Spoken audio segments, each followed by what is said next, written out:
25 बोल के अंतर्गत कल हम नरक पर चर्चा कर रहे थे। तो उसमें पहली नरक का कुछ डाटा ये कल किया था। जो पहली नरक है उसका नाम क्या है? रतन प्रभा।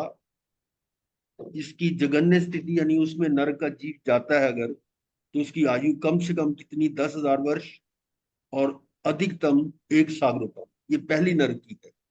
इसमें 30 लाख नरकावास है। यूनि शीत है, लेशिया तेजो लेशिया कापोत लेशिया, भवधारणी अफगाना, 8.25 धनुष 6 अंगुल, गति असंगी पचेंद्री पहली नरक तक।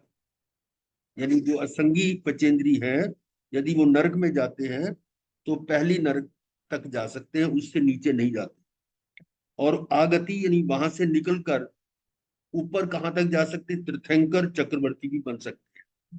वेदना 3 प्रकार की है। क्षेत्रजन्य, जो क्षेत्र की गर्मी सर्दी का है, या और तरह की भी क्षेत्र के कारण हो सकती है। परस्पर आपस में ये एक दूसरे को मारते हैं। और परमाधामी देवों के द्वारा भी इनको दुख दिया जाता है। मोटाई यानी इसकी जो यहाँ हम बैठे हो इसकी गहराई कितनी है? वो 1,80,000 योजन। मोटाई योजन में है 1,80,000। और पाथड़े इसके 13। अब इसके आगे चलते हैं। और उससे पहले ये जो अभी तक किया है उसमें से कुछ प्रश्न है। अढ़ाई द्वीप में भरत, ऐरावत और महाविद्य क्षेत्र कितने कितने हैं? 5 भरत, 5 ऐरावत, 5 महाविद्य क्षेत्र। ठीक है। अभी नितिन भाई साहब कह रहे थे कि जो आप अनम्यूट कर लेते हो तो उसको तुरंत म्यूट करते हो तो अनम्यूट कर देते हो, यानी जो भी है उसमें डिस्टरबेंस होती है तो आप म्यूट रखें उसको, अनम्यूट करके फिर तुरंत म्यूट कर दें। शरीर आदि 3 संयोग मेरे साथ कब से हैं, वह कब तक रहेंगे? ये भी कल आप चर्चा कर रहे थे। शरीर आदि, शरीर आदि 3 संयोग कौन से हैं? शरीर आदि, राग आदि भाव कर्म, और ज्ञान वर्णादि द्रव्य कर्म। ये 3 संयोग हैं। ये मेरे साथ कब से हैं? पहला प्रश्न तो ये है। अनादि से। अनादि अनादि काल से। से, और कब तक रहेंगे? जब तक मुक्ति नहीं होती। अनंत काल। बिल्कुल सही है। खेल क्योंकि में ये अनादि से हैं, इसका अर्थ ये नहीं कि अनंत तक चलेंगे। जो ज्ञानी हैं, भवी हैं, और मुक्त होने का उनका लक्ष्य है, तो उनके लिए ये 3 संयोग अनंत तक नहीं रहेंगे। हाँ, अभवी है उनके लिए अनंत तक रह सकते। तीसरा है महारंभ, किसे कहते हैं? इससे किस गति का बंध होता है? महारंभ। नरक की गति का। ठीक है। महारंभ क्या है? 15 कर्मादान। 15 कर्म और इसको भारत आज जी, के जो इंडस्ट्री वगैरह लगाते हैं। स्वतंत्र जैन जी, आप अपना प्लीज फोन को म्यूट करें। ये शुरू में भी नितिन जी ने कहा था, लेकिन थोड़ा ध्यान रखें, डिस्टरबेंस काफी होती है। और कई बार तो ये होता है आपने अनम्यूट कर रखा है और पीछे से कुकर की आवाजें आती हैं, बर्तनों की आवाजें आती है, तो और डिस्टर्ब होते हैं। तो थोड़ा ध्यान रखें। महारंभ है। महाअरंभ, आरंभ का अर्थ होता है हिंसा, और अत्यधिक हिंसा, जिसमें अभी कुछ कह रहे थे कि 15 कर्मादानी धंधे ये महारंभ वाले हैं। परंतु आज अगर इसको शॉर्ट में बताना हो तो हम ये कह सकते हैं कि जितना भी इंडस्ट्रियल वर्क है और उद्योग है, वो सारा महारंभ है। कोई भी उद्योग ले ले, छोटे से लेकर बड़े तक जितने भी हैं, सब में महारंभ है। और अगला प्रश्न है, यानी इसके महारंभ किसे कहते हैं? इससे किस गति का बंद होता है? नरक की गति का। नरक गति। नरक गति। अगला प्रश्न है, त्रस नाड़ी की लंबाई चौड़ाई कितनी है? 14। त्रस नाड़ी चौड़ाई कितनी है, लंबाई कितनी है? 1 राजू चौड़ाई, 14 राजू लंबाई। 1 रज्जु। ठीक है, बिल्कुल ठीक है। 14 राजू तो ऊंचा है ये त्रस नाड़ी, और 1 राजू चौड़ाई। पहली नरक में कितनी प्रकार की वेदना होती है?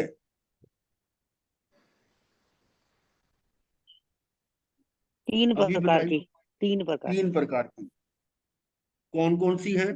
परमाधामी देवों के द्वारा, परस्पर आपस में, और जो क्षेत्रजन्य है। क्षेत्र, बिल्कुल ठीक है। क्षेत्रजन्य है, परस्पर है और परमादामी देवों द्वारा है। एक श्वासोच्छ्वास में कितने क्षुल्लक भव होते हैं? क्षुल्लक भव जो है ये कम से कम यानी 17.5 कितने आयु वाले? 17.5। 17.5 अंदाजा है। 17.5 एग्जैक्ट में तो 17.4 कुछ ऐसे आता है, परंतु हम रफ में इसके कहते हैं 17.5 या कई बार 17-18 बार जन्म मरण, यानी 17 बार जन्म 18 बार मरण, या 17 बार मरण 18 बार जन्म, इस तरह से। हाँ, तो रतन प्रभा के तल से कितने नीचे वाण व्यंतर देवों के वास है? 15। रतन प्रभा के तल से कितना नीचे वाण व्यंतर जो है ना, वो कितने नीचे जाकर है? गुरुदेव 1000 हजार।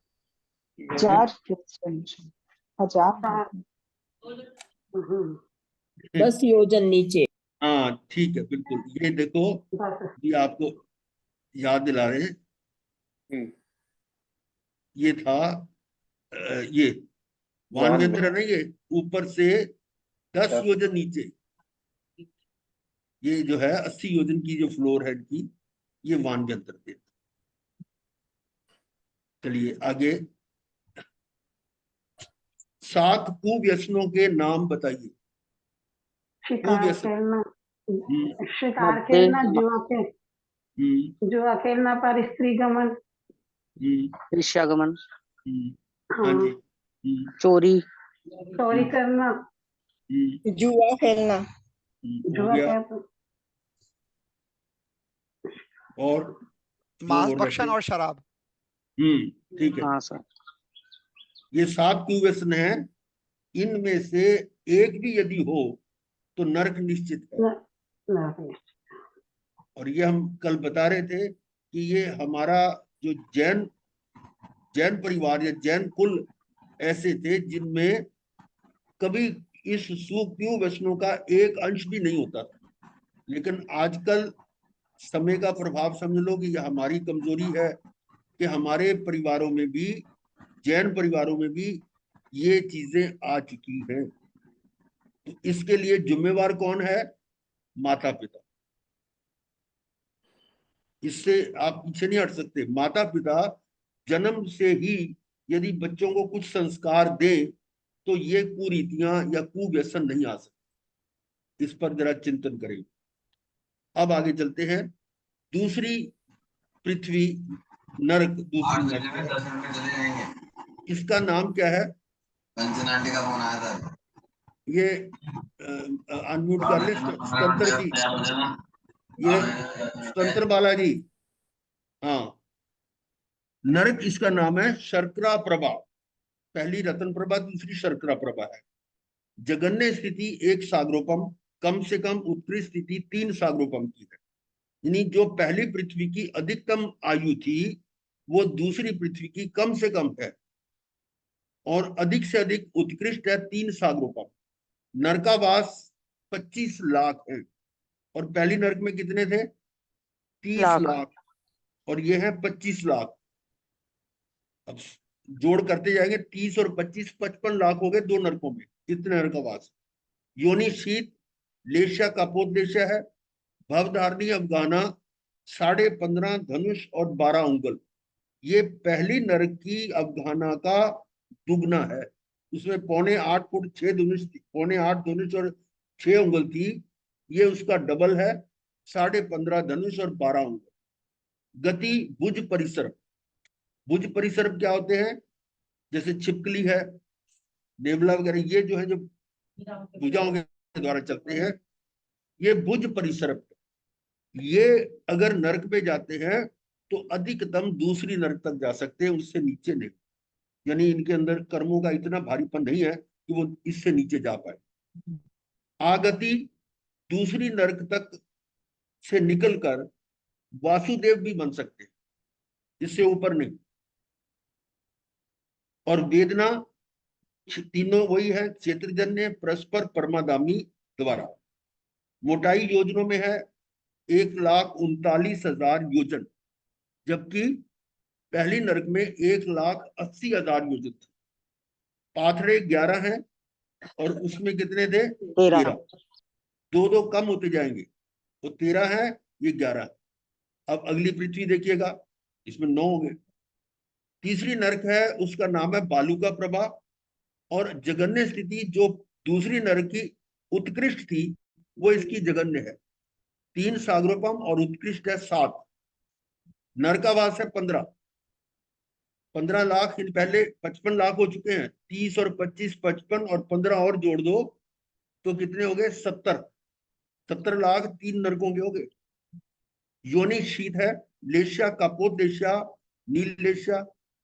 ये 2 लेश्या कैसे हैं कि इस तीसरी नरक में जो ऊपर का भाग है, ऊपर के कुछ पोर्शन में कापोत लेशिया, जितना नीचे नीचे उसका जाते नीचे के पात्रों में जाएंगे तो लेशिया नील हो जाएगी। ऊपर के जो पात्रे 9 पात्रों में से जो ऊपर के पात्रे हैं 4 या 5 जितने भी, उसकी कापोत लेशिया है और नीचे वालों में नील लेशिया है। इसी प्रकार से भवधारणी अफगाना उस पहले वाले से डबल, तो 15.5 धनुष के कितने उंगल थी? ये है 31.25 धनुष। और गति पक्षी, पक्षी जो है यदि नरक में जाता है तो अधिकतम तीसरी नरक तक जा सकता है, इससे नीचे नहीं। आगति, उससे निकलकर तीर्थंकर भी बन सकता है। वेदना, क्षेत्रजन्य, परस्पर, परमादामी, तीनों तरह की है। मोटाई योजनों में है 1,28,000। कम होती जा रही, मोटाई कम होती जा रही है। हाँ, एक बात और इसमें है कि पहली नरक की जो चौड़ाई है वो 1 राजू है, दूसरी नरक की 2 राजू है, और तीसरी नरक 3 राजू है। यानी उसका फैलाव बढ़ रहा है, पर नीचे की गहराई और मोटाई है वो कम होती जा रही है। वो 1,28,000 और पाथड़े हैं 9। चौथी नरक में नाम है पंख प्रभा, जगन्य स्थिति 7, अधिकतम 10। उसकी अधिकतम 7 थी, यहाँ न्यूनतम 7 है, और उत्कृष्ट 10 सालों का। नरकावास 10 लाख है। अभी तक जोड़ हो गया था 30, 25, 15, 70। तो अब आगे 10, 70 और 10, 80 लाख हो गए। 80 लाख यहां तक हो गए चौथी नरक तक। योनि उष्ण और शीत, लेशिया नील लेशिया है, और भवधारणी अफगाना वो 31.25 का डबल हो गया 62.5 धनुष। गति सिंह, यानी यहां से निकलकर कोई जीव सिंह नरक में जाता है तो अधिकतम चौथी नरक तक जा सकता है। आगति, वहां से निकलकर चरम शरीरी हो सकता है। चरम शरीरी का अर्थ क्या है? तरने वाला। उसके बाद जो उसको शरीर मिलेगा ना, नरक से निकलकर जो शरीर होगा वो उसका अंतिम शरीर होगा, यानी अब शरीर नहीं मिलेगा, उसका अर्थ हो मोक्ष। तो इसका अर्थ यह हुआ कि चौथी नरक से निकलकर वो मनुष्य बनकर, तो मनुष्य के बिना तो मोक्ष है नहीं, तो मनुष्य बनेगा और उसी भव में मुक्त हो सकता है, ये चौथी नरक से। वेदना है, अब यहाँ पर क्षेत्रजन्य और परस्पर जन्य, और तीसरी जो है ना वो नहीं है। कौन सी नहीं है? वाली परमादामी देव। परमाधामी देवों द्वारा वो नहीं है। उसका कारण क्या है कि परमाधामियों की यह सामर्थ्य नहीं है कि वो तीसरी नरक से नीचे जा सके। तीसरी नरक से नीचे नहीं जाते, तो इसलिए वो उनको कष्ट कैसे देंगे? तो सिर्फ तीसरी नरक तक जा सकते। मोटाई योजनों में है 1,20,000। पाथड़े 7 हो गए, पहले 13 थे, फिर 11, फिर 9, फिर 7। और आगे देखिए अब 5वीं नरक, नाम है धूम प्रभा। जितना नीचे नीचे नरक आती जाएंगी उनके दुख बढ़ते जाएंगे और आयु भी बढ़ती जाएगी। जगन्य स्थिति 10 सागरोपम है, उत्कृष्ट स्थिति 17 सागरोपम। नरकावास 3 लाख। अभी पीछे 80 लाख गिनती की हमने, 30, 25, 15, 10, और फिर ये 10 अगर 80 हो गया, 3 ये 83 लाख। योनि शीत और उष्ण, इसका अर्थ क्या है? ऊपर वाले पोर्शन में, यानी उस 5वीं नरक के जो ऊपर के पात्रे हैं, 5 पात्रों में से कुछ 2-3 पात्रों में तो शीत योनि होगी और नीचे वालों में उष्ण। इसी प्रकार से लेशिया भी ऊपर वाले में नील लेशिया और नीचे वालों में कृष्ण लेशिया। भवधारणी अफगाना वहां कितनी थी 62.5 और यहाँ उसका डबल हो गया 125 धनुष। गति उरग, ये उर परिसर वगैरह होते हैं, वो 5वीं नर्क तक जा सकते हैं। आगति वहां से निकलकर जीव सर्ववृत्ति ले सकता है, यानी साधु बन सकता है। वेदना क्षेत्रजन्य व परस्परजन्य, दो ही तरह की वेदना है। मोटाई योजनों में 1,18,000 और पातड़े रह गए 5, दो कम होते जा रहे। 13 से शुरू हुए थे, 13, 11, 9, 7, 5 और ये आ गया। अब आगे छठी नर्क, यहां तक कि नाम इसका तम प्रभा, जगन्य स्थिति 17 सागरोपम, उत्कृष्ट 22 और 83 लाख नरकावास पहले गिन लिया। एक और जोड़ देने 84 लाख हो जाएगा, पर यहाँ 1 लाख में से 5 कम है। 1 लाख जोड़ दे 83 और 1 84 हो गए ना, 84 लाख टोटल नहीं बनाने हमने, उसमें से 5 कम है। ये 99,995 नरकावास इसमें है। इसका मतलब 5 कम 84 लाख हो गया। आगे योनि उष्ण है, इसका अर्थ क्या होगा कि उष्ण योनि में से जो पैदा होता है वो निकलेगा तो उसको ठंड सर्दी बहुत ज्यादा लगेगी। लेशिया कृष्ण लेशिया है। भवधारणी अफगाना 250 धनुष। गति स्त्री, यानी स्त्री जो है वो अगर नरक में जाती है तो उसकी अधिकतम नीचे जाने की जो स्थिति है वो छठी नरक है, छठी से नीचे नहीं जा सकती। आगति वहां से निकलकर देश विरति यानी श्रावकपना आ सकता है। वेदना क्षेत्रजन्य और परस्परजन्य। मोटाई योजनों में 1,16,000, पाथड़े मात्र 3 रह गए, 3 पाथड़े हैं जो उसके। अब चलिए 7वीं नर्क, तमतमा प्रभा, जगन्य स्थिति 22 आरोपम, उत्कृष्ट 33, नरकावास 5। अब ये 5 जोड़ने से टोटल नरकावास 84 लाख होते हैं। 84 लाख हो गए ना। और हर नरकावास में असंख्य असंख्य नारकी है, यानी उसमें पैदा होने के लिए उतनी कुंभियां हैं जिसमें वो पैदा होते हैं। योनि परम उष्ण है। लेशिया परम कृष्ण लेशिया, सबसे निकृष्ट अप्रशस्त। भवधारणी अफगाना 500 धनुष। अब देखिए ये उनका अफगाना बढ़ रही है, इसका क्या फायदा उनको, उतना ज्यादा नुकसान है, उतना अधिक कष्ट होगा। अफगाना बढ़ रही है ना तो कष्ट भी ज्यादा होगा।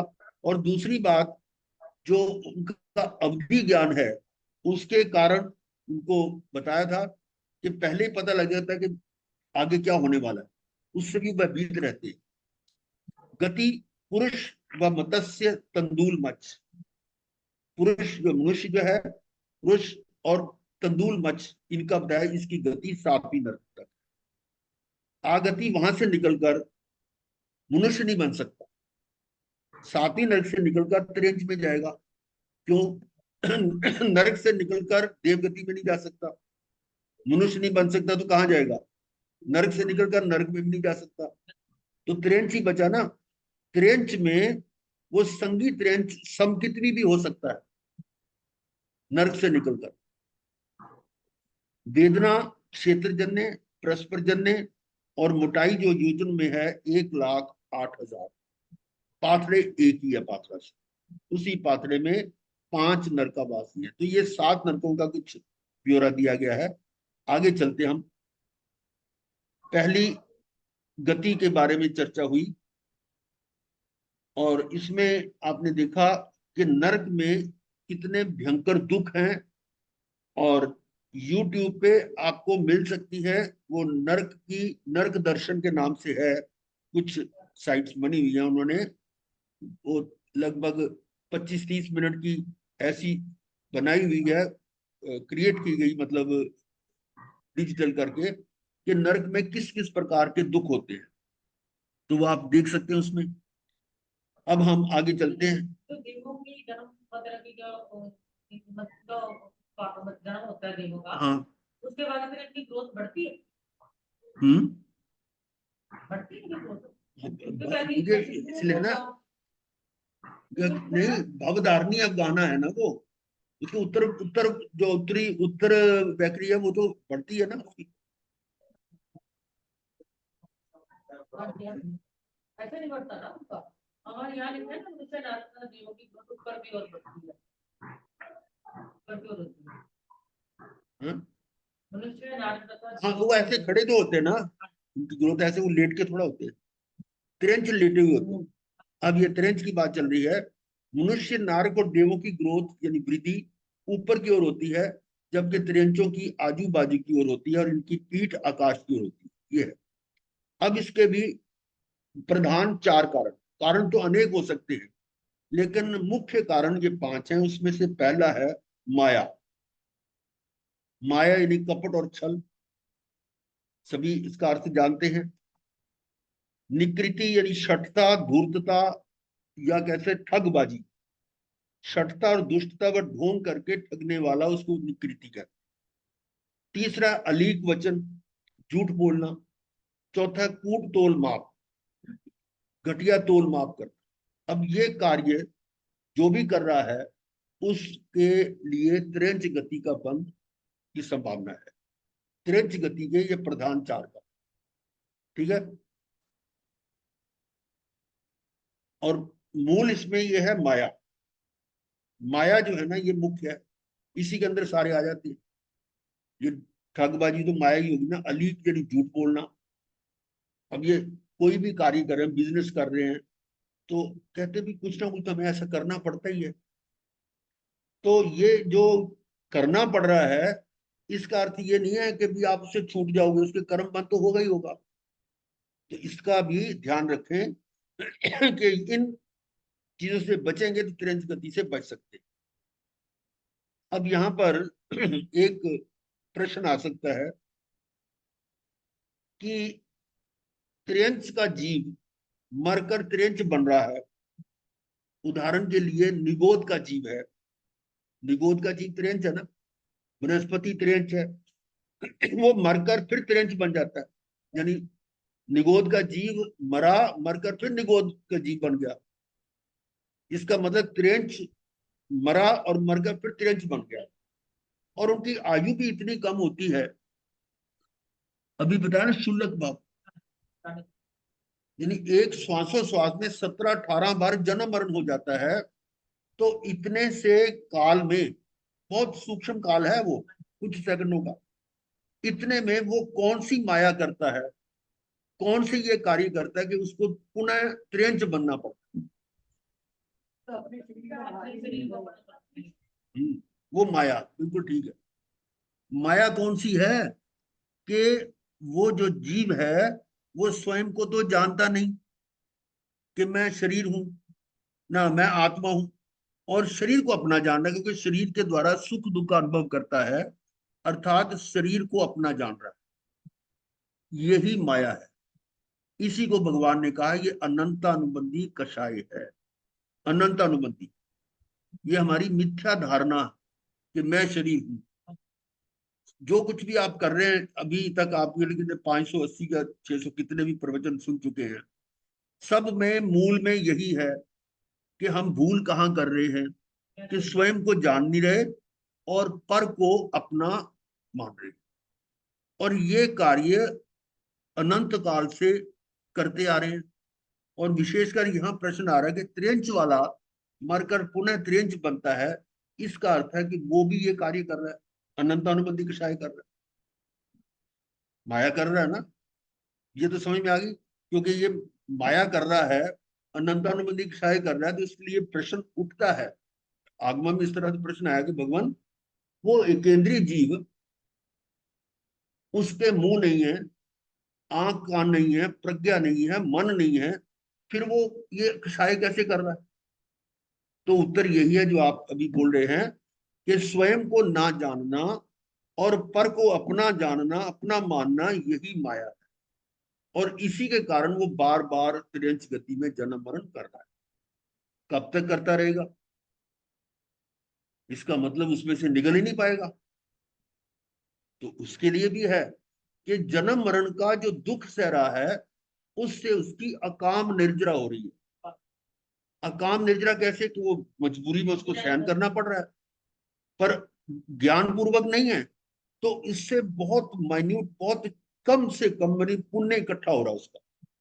वो पुण्य की लब्धि इतनी अधिक हो कि उसको दूसरी इंद्री मिले, उसके लिए अनंत काल बीत जाता है।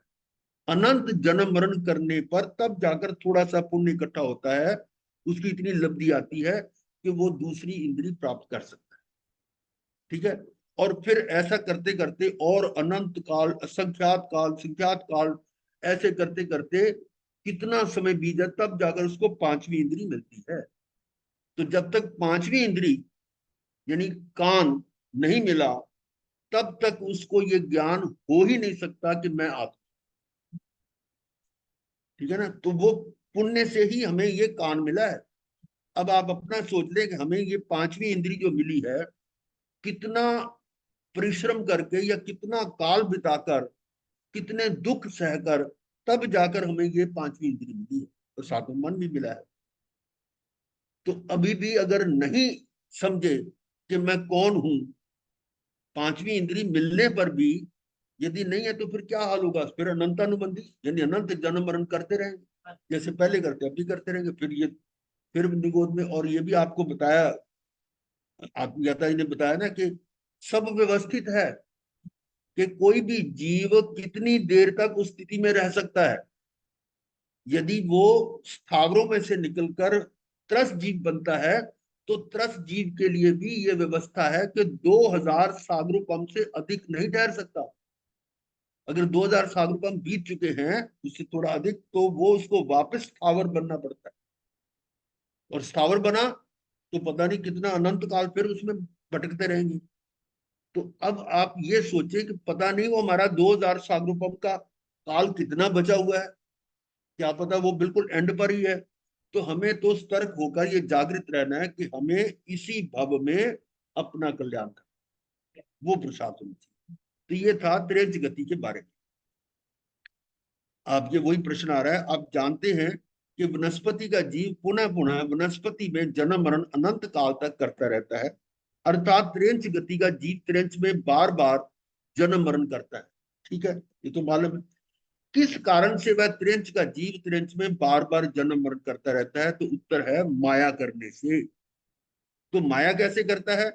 कि वह जीव स्वयं को नहीं जानता तथा शरीर को स्व समझता है, अपना अपने शरीर को खुद अपने आप समझता है। यही अज्ञान, कांक्षा मोहनीय, अनंतानुबंधी कषाय तथा माया है। यही माया है। अब आगे चलते हैं। मनुष्य तीसरी गति यानी पहली नर गति की चर्चा की, फिर त्रेंच गति, अब है मनुष्य गति। मनुष्य गति में आने के या मनुष्य गति मिलने के प्रधान 4 कारण ये हैं। और ये भी समझ लीजिए कि हम मनुष्य बने हैं तो पूर्व जन्म में ये वाले कारण जो अभी आप देख रहे हैं, ये अधिक थे। कौन कौन से हैं? भद्रता, मानसिक सरलता, भद्रता का, नम्रता यानी विनयशील स्वभाव, नम्रता, अनुकंपा है, सब जीवों पर करुणा, अमात्सर्य, ईर्ष्या रहित स्वभाव। ये गुण मेरे पिछले जन्म में अधिक थे, तभी मैं मनुष्य बना हूं। और आज मनुष्य बनकर अगर ये गुण इतने नहीं है, तो कहां जाना पड़ेगा? फिर दोबारा मनुष्य थोड़ा बनेंगे। तो कम से कम वो कहते हैं ना कि जितनी पूंजी लेकर आए थे, वो उसको तो मेंटेन कर लें। आपको पूंजी मिली कि चल बिजनेस करो, और सारी गवा के आगे, तो उसका क्या? जितनी है कम, और नहीं बढ़ाई तो कम से उतनी तो अपने पास रख लो, तो भी काम चल जाएगा। मूल पूंजी तो बचा लो नहीं, ये मूल पूंजी समझ लीजिए है। और यहाँ अगर हमने इसको और अधिक बढ़ाना है, तो वो है इसको दिवगति या और मोक्ष, मुक्ति। तो ये था मनुष्य गति का पाठ। अब ये चलो बीच में ये भी डिस्कस कर लेते हैं। ये एक प्रश्न है, व्याख्या प्रयुक्ति सूत्र 2.5 में आया हुआ है। तथा रूप श्रमण महान की पर्युपासना से किस फल की प्राप्ति होती है? पहले तो प्रश्न को अच्छी तरह समझ लें। तथा रूप, इसका अर्थ क्या है? तथा रूप का अर्थ है जैसा वो दिखता है वैसा वो है। अंदर बाहर से। हाँ, बराबर है, यानी बहुरूपिया नहीं है। बहुरूपिया समझते हैं, पहले आया करते थे, हम बचपन में देखते थे कि कोई हनुमान बनकर आ गया, कोई देवी माता बन के आ गया, कोई सिपाही बन के आ गया, वो वेश धारण करके बच्चों को मनोरंजन के लिए ऐसा करते हैं, ये कहलाते थे बहुरूपिया। आजकल भी है, और बहुरूपिया उनके पास लाइसेंस होता है, ऐसे हर कोई नहीं बनता। तो वो मनोरंजन के लिए ऐसा करते हैं और अपने पैसे इकट्ठे करते रहते हैं।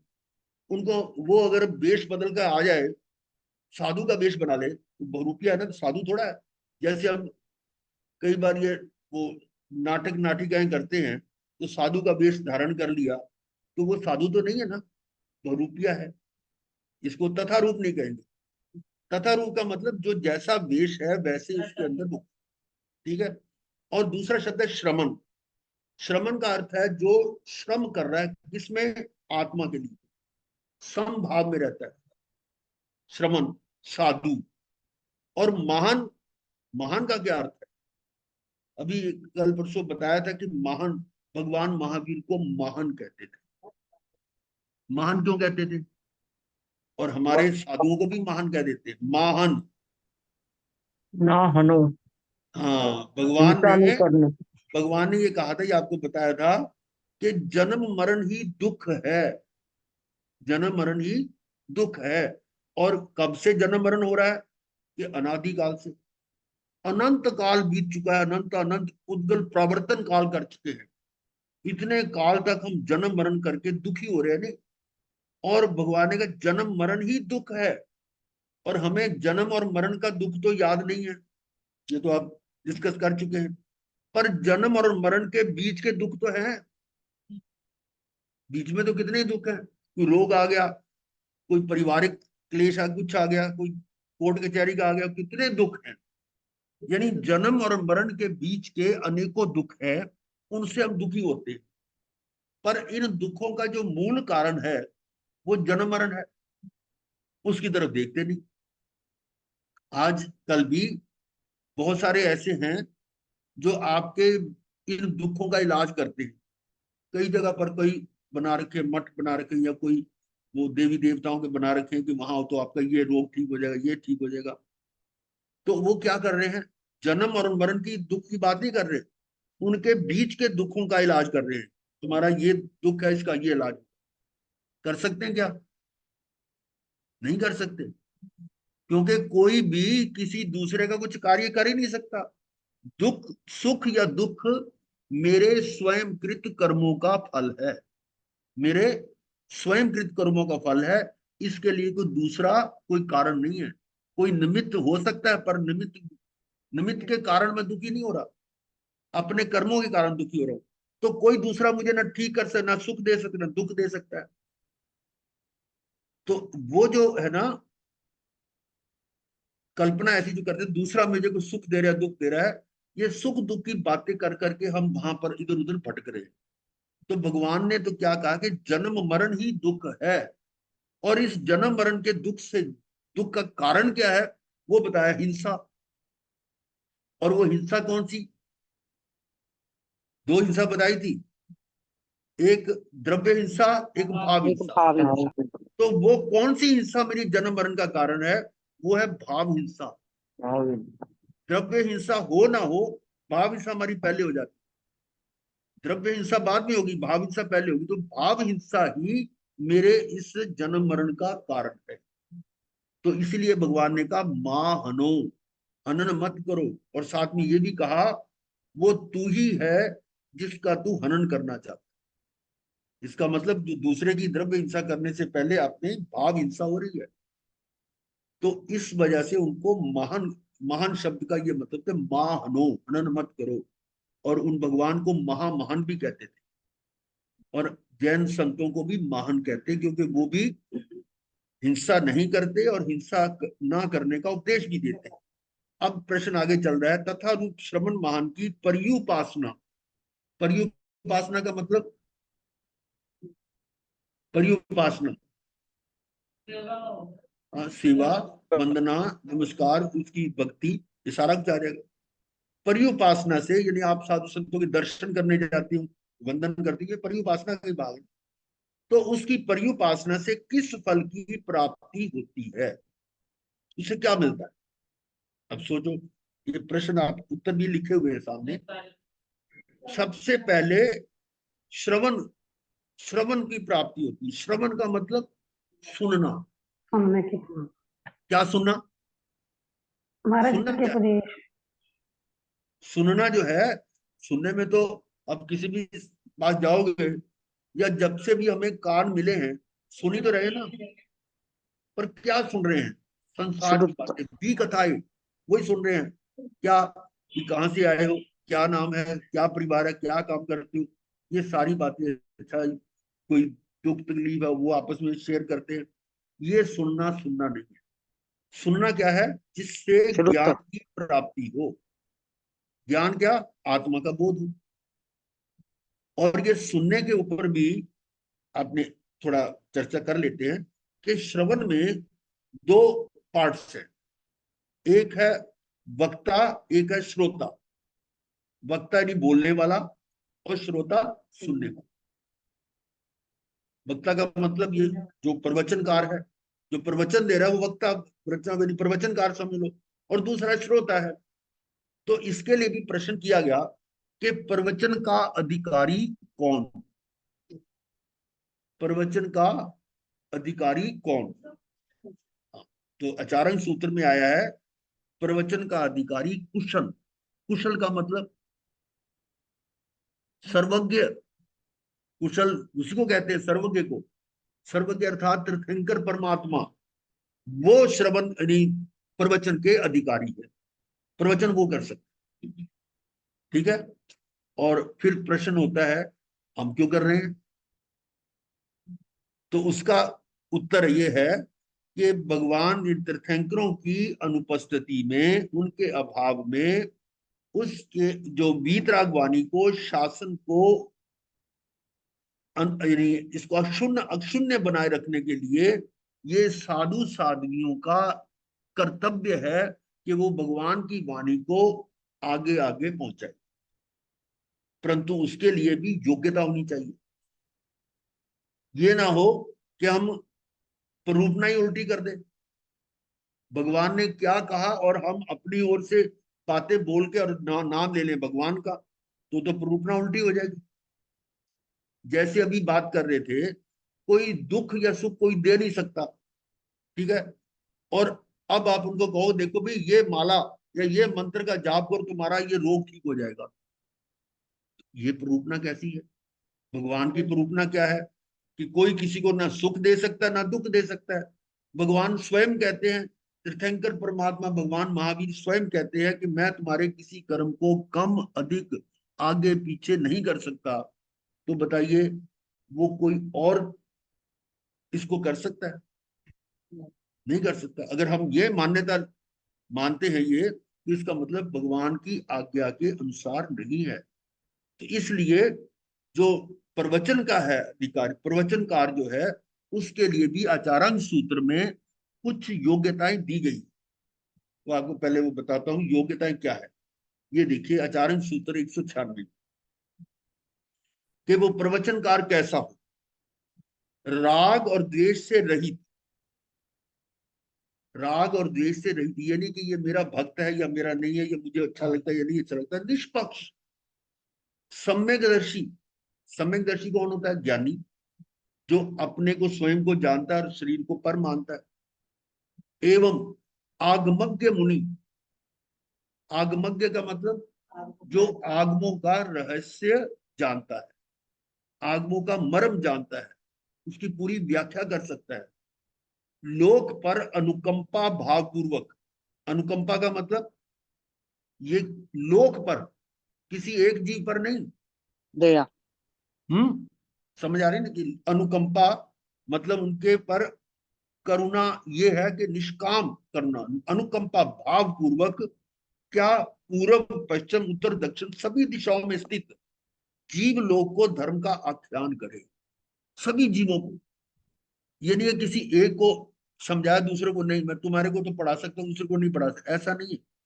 स्थित जीव लोगों को धर्म का आख्यान करे और फिर धर्म का क्या करे, उसका विभेद करके, किसका, वो जो बता रहा है उसकी व्याख्या करके, विभेद करके धर्माचरण के सुफल का प्रतिपादन करे।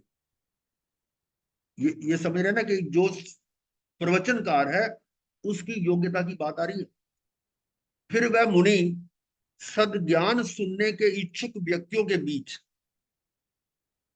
सद्ज्ञान यानी जो ज्ञान है, सुनने के इच्छुक व्यक्तियों के बीच, फिर वे चाहे धर्माचरण के लिए उद्यत हो या अनुद्यत, यानी जो श्रोता है वो सुनने का इच्छुक हो। आप किसी को जबरदस्ती बिठा दोगे और उसकी इच्छा है नहीं सुनने की, तो भगवान की आज्ञा नहीं है कि जो आपके श्रोता है उसको आपने भीड़ को इकट्ठी कर लिया पर वो उनकी सुनने की इच्छा नहीं है, तो वो आप इसका मतलब समझ सकते हो। वह मुनि सद्ज्ञान सुनने के इच्छुक व्यक्तियों के बीच, जो सुनने के इच्छुक हैं, फिर वे चाहे धर्माचरण के लिए उद्यत हो या अनुद्यत, अब वो धर्म में आचरण कर रहे हैं या नहीं कर रहे, पर सुनने के इच्छुक, तो उनको फिर किन किन विषयों पर वो बात करे, वो विषय दे रखे हैं। एक है शांति, शांति का नहीं, क्रोध का उल्टा क्षमा, शांति, इस विषय पर बोला जा सकता है। विरति, विरति का अर्थ क्या है, जो रति अरति से हट गया। ये रति अरति क्या है, रति अरति 16वां पाप है, 18 पापों में 16वां पाप है रति अरति। और नोकशायों में रति और अरति दो अलग से है, हास्य रति अरति भय शोक। इसका अर्थ क्या है, रति का अर्थ होता है जो मनोज्ञ है, जो आपको अच्छी लगती है उसके प्रति आसक्ति।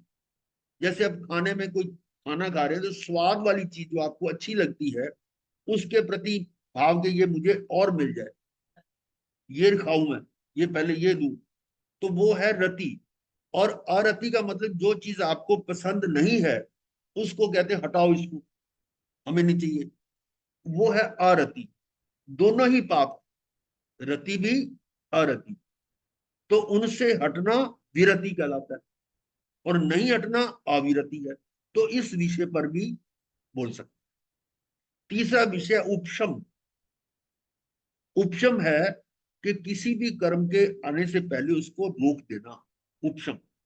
जैसे मान लो क्रोध कषाय वेदनी कर्म का उदय आया और कर्म का फल किसी निमित्त के थ्रू आएगा। निमित्त कौन आ सकता है क्रोध कराने के लिए, कोई व्यक्ति आएगा, आपको गाली दे सकता है कुछ कहेगा उल्टा पुल्टा, तो आप अगर आप उस समय क्रोध ना करें और वहां से हट जाए तो उपशम हो गया। या ये समझे कि ये क्रोध जो ये गाली दे रहा है मुझको थोड़ा दे रहा है, इस शरीर को, मैं तो शरीर हूं नहीं, अरे मेरे शरीर को दे रहा है, आत्मा को तो गाली लगती नहीं है। तो वो उसके कर्म का फल को ना चखे, यदि उसको उपशम कर दे या उसको वहां से हट जाए, ये उपशम कहलाता है। इस विषय पर भी बोला जा सकता है। 3 विषय हो गए, शांति, विरति, उपशम। चौथा निर्वाण। निर्वाण क्या है कि केवल ज्ञान के बाद 4 घाती कर्म तो समाप्त हो चुके हैं, पर अघाती कर्म है नाम, गोत्र, आयुष और वेदनीय। ये 4 कर्म जब तक है तो शरीर है। तो ये 4 कर्म जो वो अपने आप ही वो क्षय होते हैं अपने आप, इसको हम मतलब जीव जो है वो कुछ नहीं कर सकता, और जब तक है तब तक शरीर छूट नहीं सकता। तो निर्वाण क्या है, जब ये 4 कर्म है ना जो सो अघाती कर्म है, जिनको हम केवली भगवान के लिए सत्कर्म कहते हैं, सत्कर्म, ये कर्म जब समाप्त होते हैं तो वो शरीर रहित हो जाता है, वो सिद्ध हो जाता है, बुद्ध हो जाता है, मुक्त हो जाता है, वो है निर्वाण। तो इस निर्वाण पर भी चर्चा की जा सकती है, इस पर भी विषय काफी लंबा हो सकता है। तो अब 4 हो गए, शांति, विरति, उपशम, निर्वाण। शौच। शौच क्या है, ये स्वच्छ निर्लोभता, लोभ नहीं होगा, तो वो सरल होगा। तो ये शौच शुद्ध, और आर्जव सरलता, आर्जव में ऋजुता सरलता, और मार्दव है मृदुता यानी कोमलता, और लाघव, लाघव का मतलब हल्कापन। जितना परिग्रह कम होगा, अपरिग्रह होगा, उतना लाघव होना है। और फिर नौवां है अहिंसा। जैसे अभी बात हम कर रहे थे कि हिंसा दो प्रकार की है, द्रव्य हिंसा और भाव हिंसा।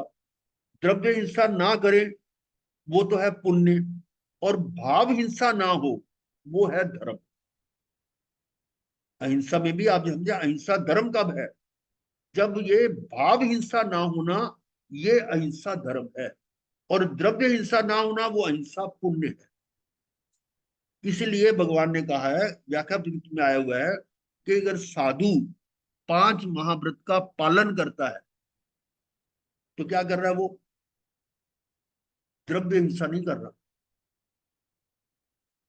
तो वो पालन करने से पुण्य होगा और उसका फल होगा देवगति। और यदि वो भाव हिंसा नहीं करता, भाव हिंसा कब होगी? जब मैं पर भाव में जाऊंगा। पर भाव में जाने से मेरे भाव प्राणों की हिंसा होती है। पर भाव में यानी शरीर के भाव में जाने से किसकी हिंसा हो रही? मेरे भाव प्राणों की। कौन से? ज्ञान, दर्शन, सुख और वीर्य, ये भाव प्राण है, उनकी हिंसा होती है। तो इसका मतलब यदि मैं पर भाव में ना जाऊं, स्वभाव में रहूं, तो मेरे भाव प्राण सुरक्षित हो। वो धर्म है। वो कब होगा? जब आप अपनी आत्मा में स्थित हैं। आत्मा में स्थित हैं तो वो अहिंसा धर्म है, वही धर्म है। और हमने धर्म समझ लिया क्रिया को, माला कर ली, समय कर लिया, अनुपूर्वी कर ली, पाठ याद कर ली, ये कर ली, ये जितना भी है ये क्रिया है। पर धर्म धर्म नहीं है। धर्म है जब हम अपने आत्मा में स्थित होते हैं। इस समय भी मैं या आप जो भी है, हम आत्मा में स्थित नहीं है, पर शुभ कर्म तो जो कर रहे हैं, शुभ कर रहे हैं, तो पुण्य है। निर्जरा भी थोड़ी होगी तो, लेकिन पुण्य बन रहा है। तो इसका मतलब यह कि जो हम क्रिया, शुभ क्रिया करते हैं, उससे पुण्य बंद होता है। और इसीलिए कहा गया कि साधुचर्या का पालन करने से, महाव्रतों का पालन करने से मोक्ष नहीं, देवगति है। और उसका आराधन करने से, आराधन कब होगा? जब हम आत्मा में स्थित होंगे, तो उससे वो, तो ये मतलब बीच में आ गई अहिंसा की बात थी कि ये 9 विषय दिए हुए हैं। इन विषयों पर वो प्रवचन का विषय हो सकता है, इनके अतिरिक्त नहीं दिया। इसमें आदि शब्द नहीं है, जैसे ना एटसेट्रा एटसेट्रा, ऐसा नहीं है। आचार्य सूत्र 196 नंबर गाथा आप पढ़ सकते हैं कि उसमें मात्र ये 9 विषय दिए हुए, और हम इनके अतिरिक्त कोई और विषय ले लें तो उसके बारे में आप सोचो, क्या हम भगवान की आज्ञा के अनुसार कर रहे हैं या उनके अपनी मनमर्जी कर रहे हैं? तो प्ररूपना भी अगर गलत कर रहे हैं तो वो भी कर्म बंध का कारण है। हमारी ड्यूटी है भगवान की वाणी जैसी है वैसी की वैसी आगे ले जाना, और ये पता है कि वो वाणी इस आरे के अंतिम दिन तक भी रहेगी। चाहे वो थोड़े से रहेंगे, अंतिम दिन भी कितने? 4 जीव। कौन से? साधु, साध्वी, श्रावक, श्राविका, श्रावक 4 श्राविका। होंगे जो क्षायिक संकेती होंगे। वो कैसे होंगे? ये वाणी उनको मिलेगी तभी ना, तो ये वाणी तक चलेगी वहां तक, पर होंगी थोड़ी सीमित। ज्यादा मेजॉरिटी जो है वो इससे विचलित हुई होगी, यानी अलग होगी। लेकिन जो इस वाणी के अनुसार, वीतराग वाणी के अनुसार जो आगे चलेंगे वो भी रहेंगे। नाश नहीं होगा धर्म का। धर्म की हानि इस दृष्टि तो हो रही है कि उस संख्या कम हो रही है, जो धर्म को जानने वाले हैं, समझने वाले, उनकी संख्या कम हो रही है, अखंड की बढ़ रही है। परंतु ये नहीं है कि वो धर्म लोप हो जाएगा। वो लोप होगा तो इस 5वें आरे के अंतिम दिन तक चलेगा, उसके बाद है। तो वहां तक इसको खींचने के लिए आप का ये साधु साध्वी का, श्रावक श्राविकाओं, ये चारों तीर्थों की ये जिम्मेवारी है, कर्तव्य है कि भगवान की वाणी को सुरक्षित आगे ले जा सके। और एक बात और भी है कि उस इस पंचम काल के अंतिम दिन के साथ अपनी तुलना करो कि उस समय अगर हम हो तो उसके मुकाबले में अब हम किस अवस्था में हैं?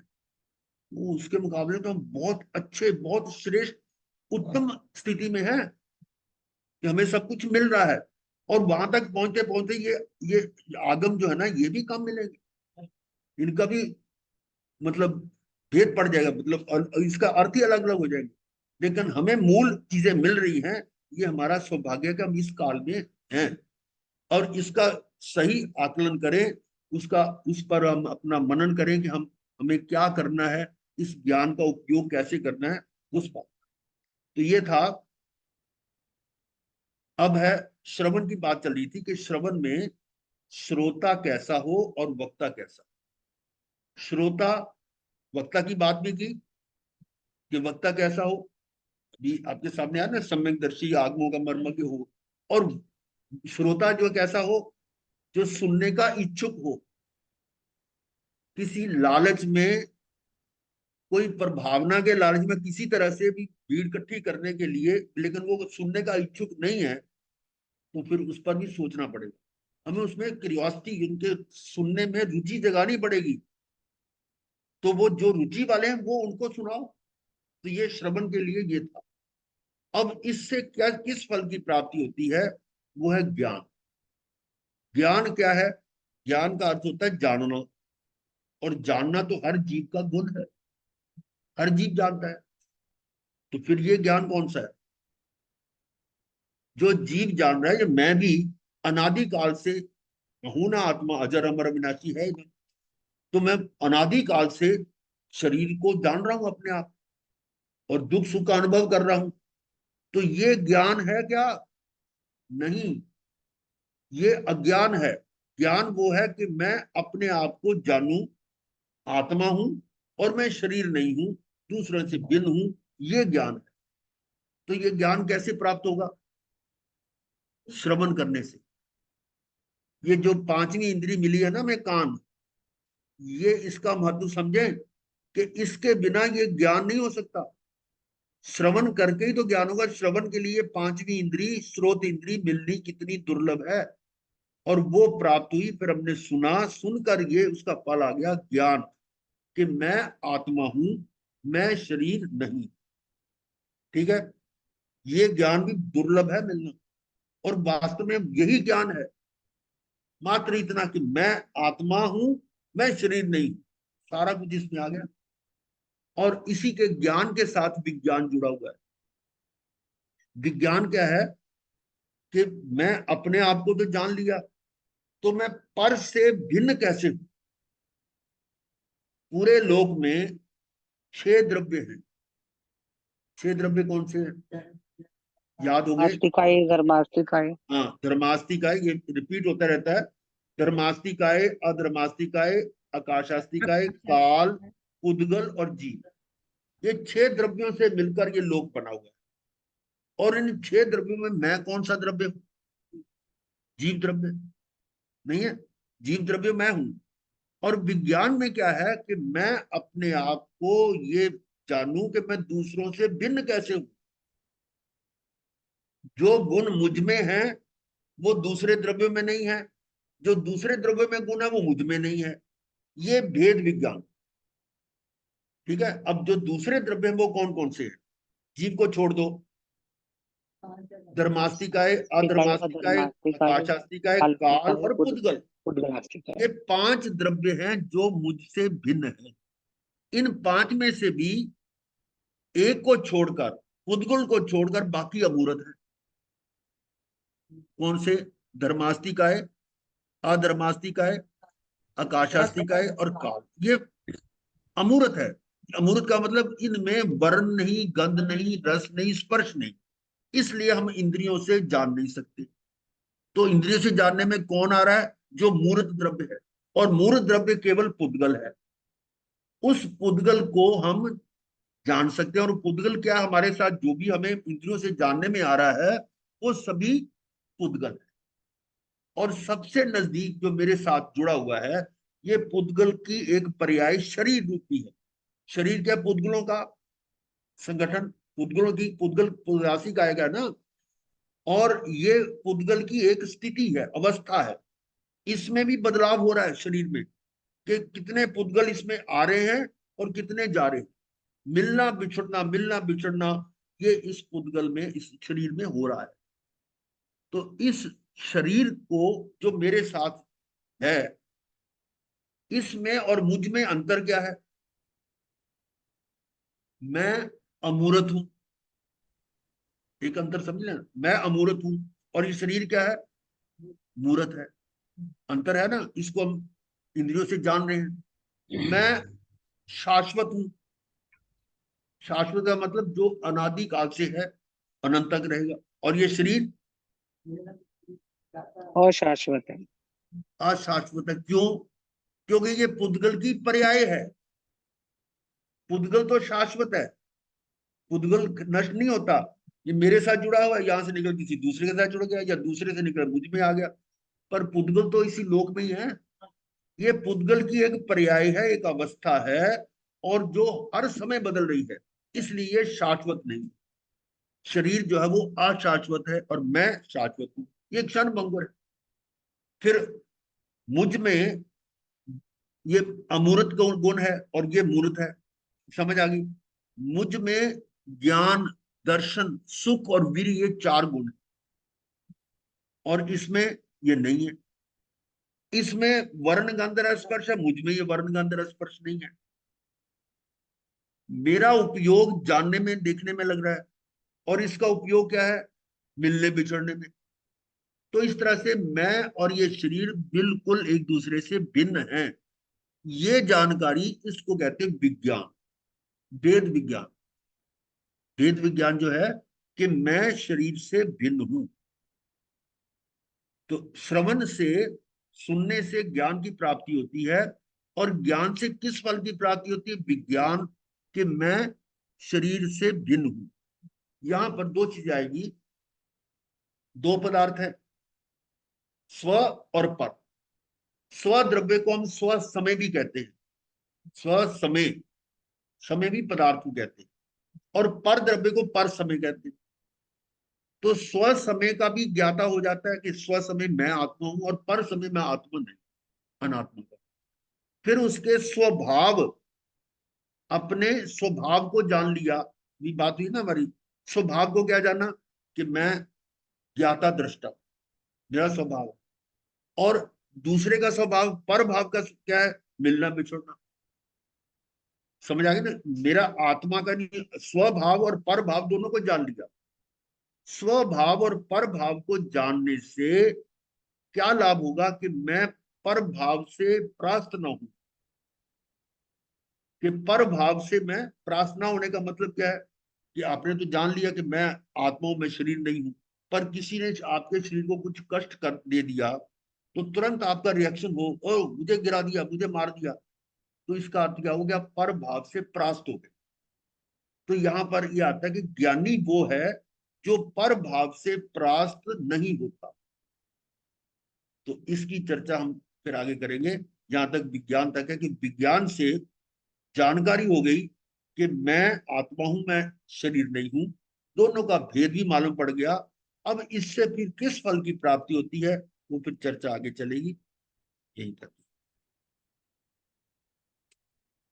ओम। कोई प्रश्न हो तो पूछ सकते हैं। कोशिश यही कर रहे हैं कि हम बहुत सरल तरीके से, जो खास करके जो नए हैं और जो आप जैसे सुन रहे हैं, ये मैं तो उनको सबको अभी कहूंगा, ये सब प्रोफेसर हैं। अब आगे आपने बच्चों को पढ़ाना है, तो उसके लिए ट्रेनिंग दी जा रही है। बहुत आपने 580 कितनी क्लासेस आत्मज्ञाता जी की सुन ली है, तो आप तो पूरे प्रोफेसर बन गए ना। तो अभी आपने ट्रेनिंग ये लेनी कि बच्चों को कैसे समझाना, कैसे करें। तो ठीक है, मंगल पाठ। अब सभी काष्टन करवा देना दोनों। सब साहुनम चतारी मंगलम अरिहंता मंगलम सिद्धा मंगलम साहु मंगलम केवली पनतो धम्मो मंगलम चतारी लोगोत्तमा अरिहंता लोगोत्तमा सिद्धा लोगोत्तमा साहू लघुत्मा केवली पनतो धम्मो लघुत्व चतारे शरणं प्रविद्यामि अरिहन्ते शरणं प्रविद्यामि सिद्धे शरणं प्रविद्यामि साहू शरणं प्रविद्यामि केवली पनतं धम्मं शरणं प्रविद्यामि हरिहंता जी का शरण सिद्धा जी का शरण साधु चार शरण सुख